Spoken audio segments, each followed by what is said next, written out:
আর এখানে ল্যান্ডস্লাইড হয়েছে, তো সামনে পরিষ্কার করছে। গিউ মনেস্ট্রি যাওয়ার রাস্তা খুবই খারাপ, আর এখানে হাওয়া প্রচণ্ড চলছে। এখানে আইপিএল খেলা চলছে, আর এখানে আমাদের ডিনার রেডি হচ্ছে।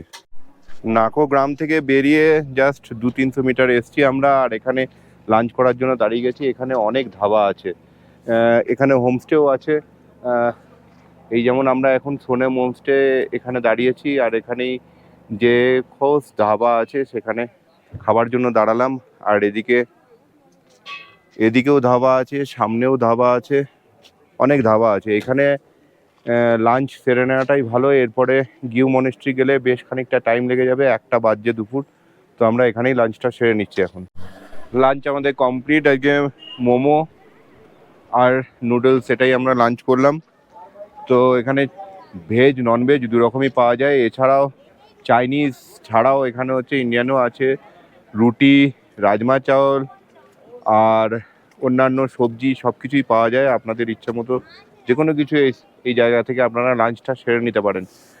লাঞ্চটা 1:42 বাজছে। এবার আমরা এখান থেকে 46 কিলোমিটার 46 কিলোমিটার দূরে রয়েছে গিউ মনেস্ট্রি যাব। আমরা এখন মিলিং ভিলেজ ক্রস করছি। এই কয়েকটা বাড়ি নিয়ে মিলিং ভিলেজ। আমাদের বাঁ দিকেই রয়েছে গিউ যাওয়ার পথে, গিউ মনেস্ট্রি যাওয়ার পথে।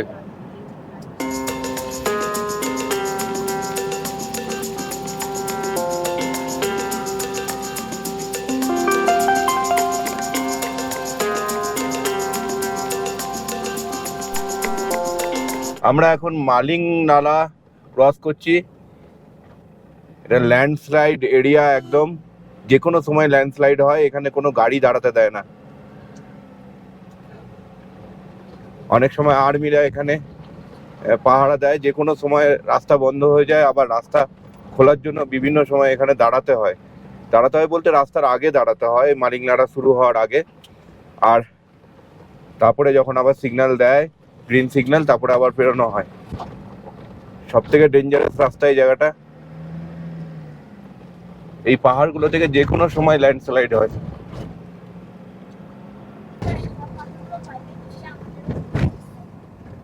দেখুন একবার শুধু কিরকম ল্যান্ডস্লাইড হয়েছে বিভিন্ন জায়গায়।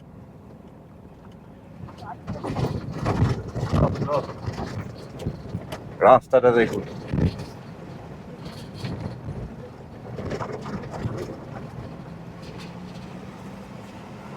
বিহারও এখানেও রাস্তা বানিয়েছে। বিহারকে স্যালুট এরকম রাস্তা বানানোর জন্য।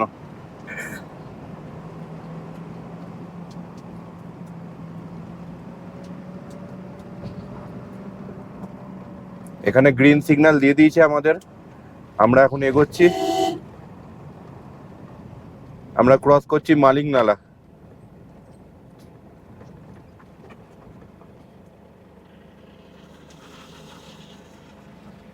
দেখুন,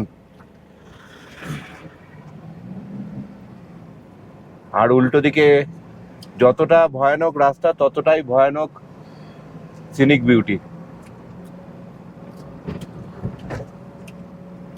আমরা মালিং নালা ক্রস করে কিছুটাই এসছি, আর এখানে ল্যান্ডস্লাইড হয়েছে। তো সামনে পরিষ্কার করছে, ল্যান্ডস্লাইড ক্লিয়ার করা হবে, তারপরে আমাদের গাড়ি আবার এগোবে। সামনে ট্রাক দাঁড়িয়ে রয়েছে, আর ওইদিকে পরিষ্কার করছে ট্রাক আর ক্রেন।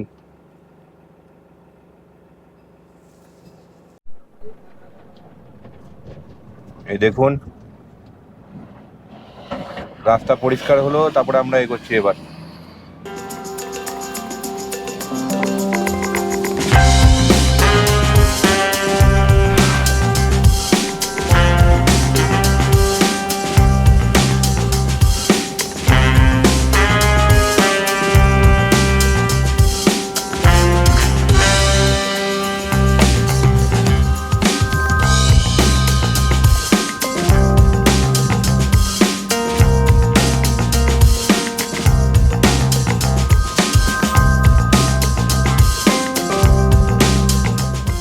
আমরা এখন মুনল্যান্ড পেরোচ্ছি। আমার বাঁ দিকে রয়েছে মুনল্যান্ড। মুনল্যান্ড বলতে চাঁদের মতো মাটি, কোথাও গর্ত, কোথাও উঁচু। এখানে হাওয়া এত বেশি আর হাওয়ার সাথে থাকে বালি, সেই বালির ঘর্ষণে এরকম রূপ নেয়।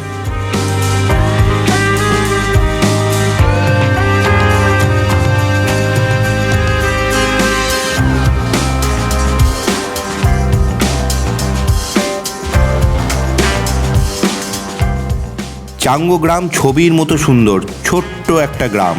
গত ভিডিওতে নাকোতে বলেছিলাম আমরা স্পিতিতে প্রবেশ করে গেছি, তবে সেটা ভুল।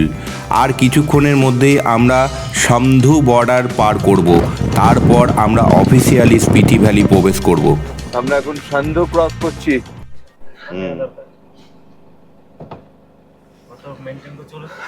আমরা সেন্দু চেকপোস্টে দাঁড়িয়েছি। এখানে একটা পর্চি কাটতে হয়, কার্ডের জন্য 200 টাকা। এই এতক্ষণে আমরা সন্ধু বর্ডার পার করার পরে স্পিতি ভ্যালিতে প্রবেশ করলাম। চেকপোস্টের ওখানেই লেখা ছিল ওয়েলকাম টু স্পিতি ভ্যালি। আমরা কাজার জন্য রাস্তায় ঢুকে গেলাম। এদিক দিয়ে বাঁদিকে কাজা, আর উপরের দিকে আছে কড়ি বলে একটা জায়গা আছে, কড়ি চলে যাচ্ছে। সিন্ধু বর্ডারের পর থেকে রাস্তা টারমেক আছে, কিন্তু আগে যে সিন্ধু বর্ডারের আগে যে রাস্তা ছিল ওই রকম নয়। এবার রাস্তা কিন্তু বেশ খারাপ।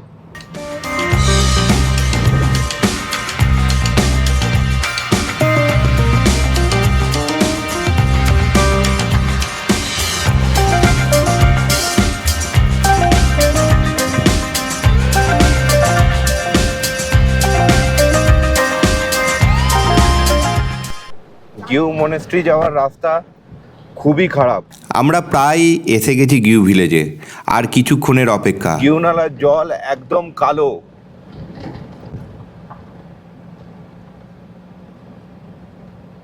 মোস্ট প্রবাবলি এই পাহাড়ে ধুয়ে যে জল আসছে সেটাই গিউ নালাতে মিশছে, তার জন্য এরকম কালো জল। গিউ গ্রামে আসলে দেখতে পাবেন কালো পাহাড়, মনে হবে যেন কয়লা পাহাড়। পাশ দিয়ে বয়ে চলেছে গিউ নালা। নালা কথার অর্থ নদী। এখান থেকে চায়না তিব্বত বর্ডার খুব কাছে, মাত্র 5 কিলোমিটার।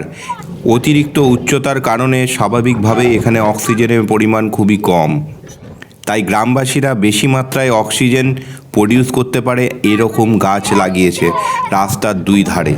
ছোট্ট একটা গ্রাম, মাত্র 200 থেকে 250 মানুষের বসবাস এখানে। আমরা তো মিশরীয় মমি পড়েছি, তবে সব মমি একই রকম হয় না। স্পিতি ভ্যালিতে প্রায় 10,000 ফুট উচ্চতায় 500 বছরের পুরনো গিউ ভিলেজে আছে ভারতের একমাত্র ন্যাচারাল পদ্ধতিতে প্রিজার্ভ মমি। আমরা পৌঁছে গেছি গিউ মামি মনেস্ট্রি। এখানে এন্ট্রি নিতে গেলে পার পার্সন মানে মাথা পিছু 20 টাকা করে দিতে হয়, বাচ্চাদের ফ্রি। আমার সামনে এটা দেখতে পাচ্ছেন, এটাই গিউ মামি স্তূপা মনেস্ট্রি। জাস্ট 2 বছর হলো এটা তৈরি হয়েছে, 1-2 বছর হলো।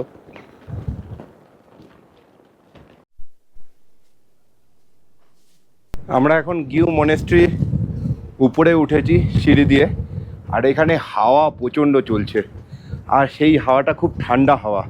আমরা জ্যাকেট নিয়ে নামিনি, ঠান্ডা লাগছে একটু একটু।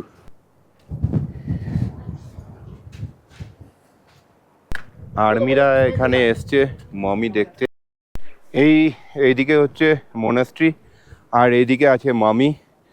চলুন আমরা আগে মামিটা দর্শন করে আসি, তারপরে এর বিষয়ে আপনাদেরকে বিস্তারিত বলছি। 1975 সালে স্পিতি ভ্যালিতে ভূমিকম্প হয়। সেই ভূমিকম্পে স্পিতি ভ্যালির এই জায়গাটি একদম লণ্ডভণ্ড হয়ে যায়। তার 5-7 বছর পরে ভারতীয় সেনা ধ্বংসাবশেষ পরিষ্কারের সময় একটা অবিশ্বাস্যকর জিনিস বেরিয়ে আসে, সাঙ্গা তেনজিংয়ের মমি। সাঙ্গা তেনজিং একজন বুদ্ধিস্ট মঙ্ক ছিলেন। একটা রিসার্চে মনে করা হয়েছে 15 সেঞ্চুরিতে তার মৃত্যু হয়েছিল, যখন বয়স ছিল 45 বছর। সাধারণত শবদেহ কম্পোস্ট করার জন্য কোনো না কোনো পদ্ধতি অবলম্বন করা হয়, যেমন এমবার্মিং। কিন্তু সাঙ্গা তেনজিং স্বেচ্ছায় নিজেকে সমাধিস্থ করেছিলেন। একেই বলা হয় সেলফ মমিফিকেশন। জাপানে 11 সেঞ্চুরি থেকে 19 সেঞ্চুরিতে এই পদ্ধতিতে মমিফিকেশন করার পদ্ধতি প্রচলিত ছিল। এই পদ্ধতিতে বডিকে এমন একটা পর্যায়ে আনা হয় যাতে মৃত্যুর পরেও দেহ প্রিজার্ভ রাখা যায়। এই পদ্ধতিতে বডি থেকে ফ্যাট কম করার জন্য একটা স্পেশাল ডায়েট চার্ট ফলো করা হতো। যাতে গাছের শিকড় বাকড় নাটস বিটস খাওয়া হতো। এমন কোনো খাবার খেতেন না যে সমস্ত খাবার শরীরে আলাদাভাবে ফ্যাট বাড়ায়। এর ফলে বডি তাড়াতাড়ি ডিকম্পোজড হয়। এক ধরনের গাছ থেকে পাওয়া পয়জনও খাওয়া হতো, যার ফলে শরীরের থেকে সমস্ত তরল বেরিয়ে যেত, আর বিষ থাকার জন্য শরীরকে কোনো পোকামাকড় ক্ষতি করতো না। এই পদ্ধতিতে মঙ্ক সমাধি নিয়ে নিত। একটা এয়ার টিউবের মতো থাকতো আর একটা বেলও থাকতো। কিছুদিন পর পর বেল বাজাতো, যাতে বাইরের সাথী মঙ্ক সন্ন্যাসীরা বুঝতে পারতো সমাধিস্থ এখনও বেঁচে আছে। যেদিন থেকে বেল বাজাতো না তারও 100 দিন পরে ধরে নেওয়া হতো সমাধিস্থ আর বেঁচে নেই। তখন ওই টিউবটি সম্পূর্ণরূপে বন্ধ করে দেওয়া হতো। তার প্রায় 1000 দিন বাদে ওই টিউবটি খোলা হতো, এটা দেখার জন্য মঙ্কের শরীর মমিফিকেশন হয়েছে নাকি। কিন্তু সবাই এই পদ্ধতিতে সফলতা পায় না। ভালো করে লক্ষ্য করলে দেখতে পাবেন সাঙ্গা তেঞ্জিংয়ের মমির মাথা চুল দাঁত নোখ এখনও পর্যন্ত যেমন 500 বছর আগে ছিল এখনও সেই একই রকম আছে। আমরা এমন একটা জায়গায় এখন দাঁড়িয়ে রয়েছি, এখান থেকে 12 কিলোমিটার বাঁদিকে চলে গেলে গিউ মামি মনেস্ট্রি, আর এদিক থেকে 26 কিলোমিটার গেলে আগে টাবো। তো আমরা এই গিউ মামি মনেস্ট্রি দর্শন করে এলাম, 12 কিলোমিটার ভেতরে গেছিলাম, আবার এখান থেকে 12 কিলোমিটার বাইরে এলাম। আর একটা জিনিস লক্ষ্য করে দেখুন, এটা হচ্ছে গিউ নদী। এই গিউ নদীর জল একদম কালো। আমরা আগে যখন ওই সেন্দুর চেকপোস্টে দাঁড়িয়েছিলাম তখন ওখানে পিটি আর গিউ নদীর একটা সঙ্গমস্থল ছিল, ওখানে আমরা গাড়ি দাঁড় করাইনি, কিন্তু এখানে আমরা দেখলাম যে পুরো নদীর জল কালো। এটা ওই যেহেতু আপনার গিউ গেলে যে পাহাড়গুলো পড়ছে সেগুলো একদম কালো, সেই জন্য হয়তো ওই জলই বয়ে নিয়ে আসছে, তাই জন্য এই জলটাও কালো। চলুন আজকে রাতে আমাদের টাবোতে স্টে আছে, আমরা টাবোতে যাই। টাবো এখান থেকে 26 কিলোমিটার আর টাবো, আর এখান থেকে আরও 65 কিলোমিটার চলে গেলে কাজা।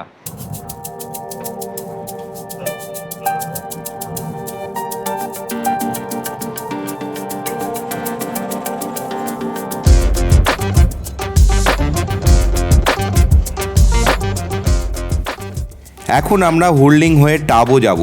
সময় লাগবে 1.5 থেকে 2 ঘন্টা মতো। কিন্নর ডিস্ট্রিক্টেই শুধু আপেল চাষ হয় না, এই স্পিতি ভ্যালি টাবোতেও উন্নত আপেলের জন্য জানা যায়। তাই হুর্লিং পেরোনোর সাথে সাথেই রাস্তার দুধারে প্রচুর আপেল বাগান দেখতে পাচ্ছি। হুর্লিং পেরোবার পরে ল্যান্ডস্কেপ একবারে বদলে গেল। এখানকার সিনিক বিউটি এতই সুন্দর যে আপনার মনকে নাড়া দেবেই। কোথাও সোজা রাস্তা চলে গেছে আর দুদিকে আপেল গাছ, অপূর্ব। আমি কখনো লাদাখ যাইনি, তবে যেটুকু শুনেছি এবং ভিডিওতে দেখেছি এই একই রকম দৃশ্য লাদাখে দেখতে পাওয়া যায়। এই আমরা চলে এসেছি প্রায় টাবোর কাছাকাছি। এই যে এখানে সাইনবোর্ড আছে, ওয়েলকাম টু টাবো। টাইম হয়ে গেছে 5:12 আর আমরা টাবো পৌঁছে গেছি, জাস্ট 5 মিনিট হলো আমরা পৌঁছেছি। আর আমাদের স্টে আছে আজকে টাবো কফি হাউসে। এই যে টাবো কফি হাউস এখানে লেখা রয়েছে। আর ওই জাস্ট চকটা থেকে আমরা লেফট হ্যান্ডে নিয়েছি, একটুখানি এসেছি, আর এখানেই রয়েছে টাবো কফি হাউস। আর এদিক দিয়ে একটুখানি হেঁটে গেলেই এই যে একটুখানি হেঁটে গেলেই টাবো কফি হাউস। এই যে জাস্ট এই নামখা হোমস্টে আছে, তার পিছনেই এখানটা হচ্ছে টাবো কফি হাউস। এই দেখুন আপেল গাছ ফুল ধরে রয়েছে, একদম জানলা দিয়ে সব দেখা যাচ্ছে। দেখাই, এই যে আর একটা রুম, এই যে আর একটা রুম, এই যে রুম, বেশ বড় বিছানা আর একটা বেডসাইড টেবিল আছে। এখানে একটা সোফা কোচ দিয়েছে, আর এটার সঙ্গে অ্যাটাচ টয়লেট নয়, এটা টয়লেটটা হচ্ছে জাস্ট একটু বেরিয়ে, এই যে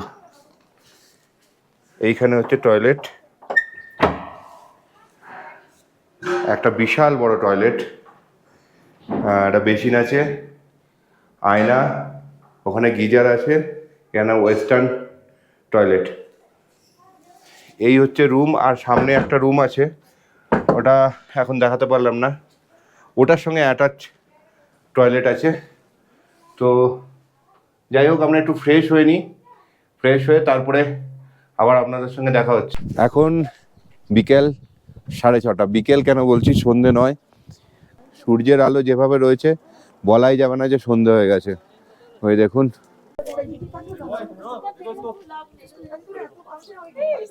বিকেল 5টার পর মনেস্ট্রি বন্ধ হয়ে যায়, তাই এখন আর মনেস্ট্রি দর্শন করা হবে না।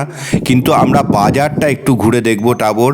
যদি কিছু শপিং করার থাকে আপনাদের, তাহলে এই টাবো বাজারে শপিং করে নিতে পারেন। আর একটা জিনিস যেটা এখানে কিন্তু আপেল খুব ভালো পাওয়া যায়, মানে ড্রাই আপেল খুব ভালো পাওয়া যায়। আপনারা যদি আপেল নেওয়ার হয় তাহলে এখানে কিন্তু উচ্চ মানের ড্রাই আপেল আপনারা পেয়ে যাবেন।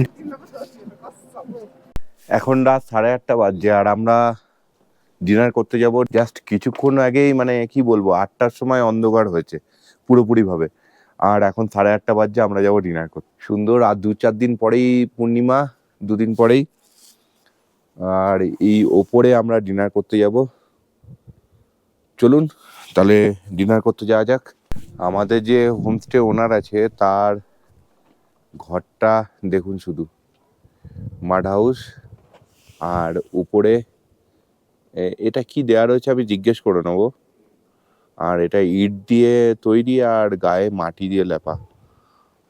এই মাড হাউসের জন্য এই ঘরগুলো খুব গরম হয়।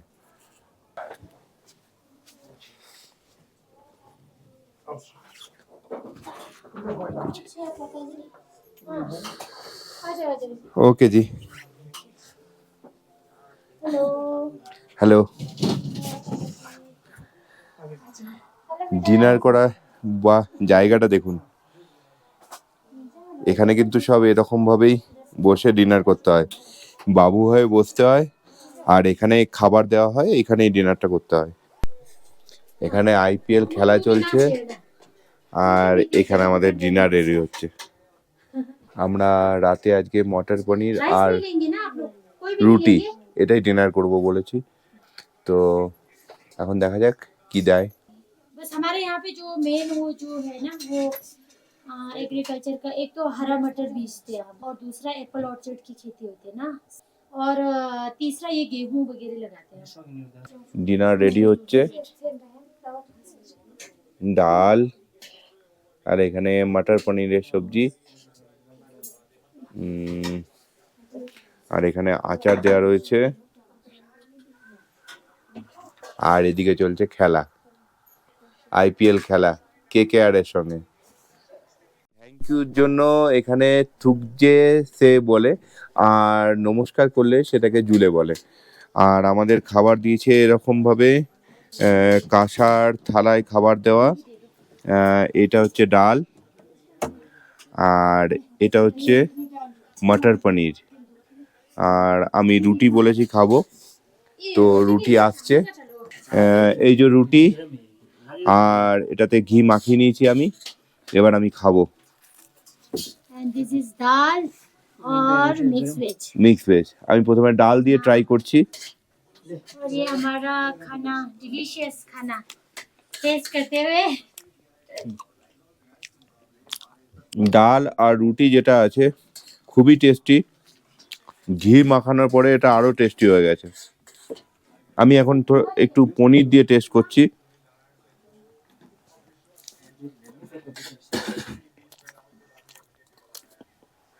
পনিরের মধ্যে ঘিয়ের একটা দারুণ ফ্লেভার আসছে, দারুণ লাগছে। মানে আমার ডালের থেকে বেশি পনিরটা বেশি ভালো লাগলো। গরম গরম রুটি, মটর পনির আর ডাল, দারুণ লাগছে। ওকে, আমরা খাবারটা ফিনিশ করি, তারপরে আবার কথা বলছি আপনাদের সঙ্গে। খুব একটা রাত হয়নি, কিন্তু এখানে তো কি বলবো, এত তাড়াতাড়ি সকাল হয়ে যাচ্ছে, আমরা কোনোদিনও অত সকালে উঠতেই পারছি না। জয়ন্ত শুয়ে পড়েছে। আজকের মতো ভিডিওটা এখানেই শেষ করছি। ভিডিওটার মধ্যে যদি কিছু ভালো লেগে থাকে তাহলে অবশ্যই ভিডিওটা লাইক করবেন, বন্ধুদের সঙ্গে শেয়ার করবেন আর সাবস্ক্রাইব করতে ভুলবেন না। দেখা হচ্ছে আবার পরের ভিডিওয়। টাটা, সবাই ভালো থাকবেন, সুস্থ থাকবেন, tata. We wanna chase the night, wanna dance to the light, pull the stars from the sky, just two hearts running wild. Never sleep, never stop, as we shout from the top.